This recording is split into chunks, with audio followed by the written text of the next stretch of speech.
For as long as I can remember, I've loved amusement parks and been fascinated by their history. Maybe it's because I grew up near enough to a few quality regional amusement parks. Maybe it's because my family has been taking trips to Orlando since I was a little kid. Maybe it's because all of these things and I'm just trying to pad this intro. Regardless, I love them. I love to talk about them. Welcome to a show I'm calling Park Hopping. I am your host, Jack. The goal of this show is to discuss topics regarding different amusement parks of all shapes and sizes, be it their histories or their futures. Today's episode will carry a theme I enjoy exploring in amusement parks, and that is legacies. When someone or something leaves such an impact on their surroundings, for better or worse, that traces of it remain long after they're gone. For this episode, I wanted to talk to you about the traces and legacies of some of the earliest amusement parks as we know them today. Those that popped up along Coney Island, New York at the dawn of the 20th century. However, talking about Coney Island and the many tourist attractions that have dotted it over the years would take a while, so I'm going to focus on some of the most well-known. Luna Park, Steeplechase Park, and Dreamland. Steeplechase opened first in 1897. Luna Park technically opened in 1903, being an expansion and rebranding of the prior Sea Lion Park by new owners. Finally, Dreamland opened in 1904. Each of these parks would compete with each other for the attention of vacationers. They would each face their own successes and failures, but that's a story for another time. Our focus today is, again, their legacies. As you may know, none of these parks exist anymore. Sure, many parks have risen up to take their namesakes, we'll get into that in a minute, but the original parks are all defunct. As I said, some modern amusement parks have decided to capitalize on the history of these parks, either through the names or visual homages. Luna Park especially has become a widely used name among small parks, from Melbourne, Australia, right back to Coney Island where it began.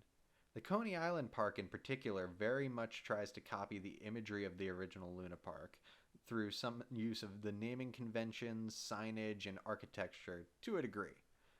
Though oddly, they heavily use the steeplechase face, a mascot of sorts originally associated with its namesake Steeplechase Park, and their very strange advertisements.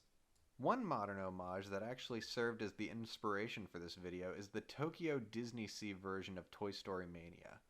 While this attraction can be found at many Disney parks around the world and even had a game version on the Nintendo Wii, Tokyo's is unique. Said uniqueness is mainly in regards to its facade.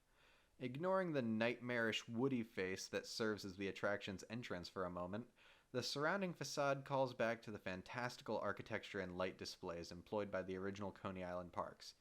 Even said terrifying entrance is a callback to the previously mentioned steeplechase face and other design choices, good or bad, used in the originals. Even the US Disney parks would call back to such coastal amusement parks when they constructed Paradise Pier, now Pixar Pier, at Disney's California Adventure, quality of either of those things notwithstanding.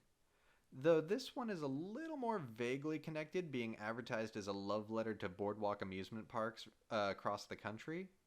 However, the entrance to Pixar Pier once again pulls on the imagery of elaborate spires and light displays we've seen before in these other examples. Though thankfully this park's version of Toy Story Mania does not feature any terrifying entryways.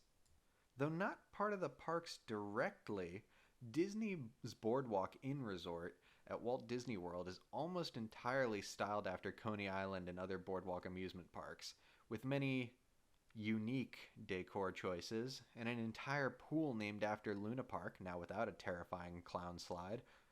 Personally, I love the style of this resort. It's so unique and themed that you really feel transported while walking along the boardwalk. Plus, they have a little model of Flip Flap Railway, which nets them bonus points in my book. Looking back, Coney Island and its parks may have had a mixed reputation throughout its history of being dangerous, immoral, or cheap, so much that they inspired the land of debauchery that was Pleasure Island in Disney's Pinocchio. But they still set the groundwork for modern amusement parks in more ways than one. Walt Disney himself was so simultaneously inspired and repulsed by these kind of parks that he would one day set out to surpass them in every way, inarguably changing amusement parks as we know them.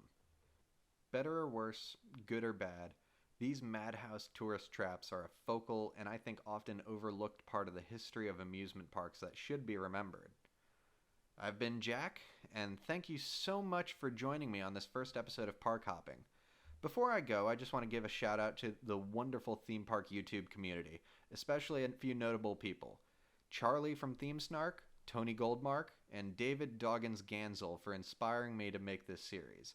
I also want to shout out to my best friend and fellow content creator, Tim at Golden Shamrock. And with that, I'll see you all next time.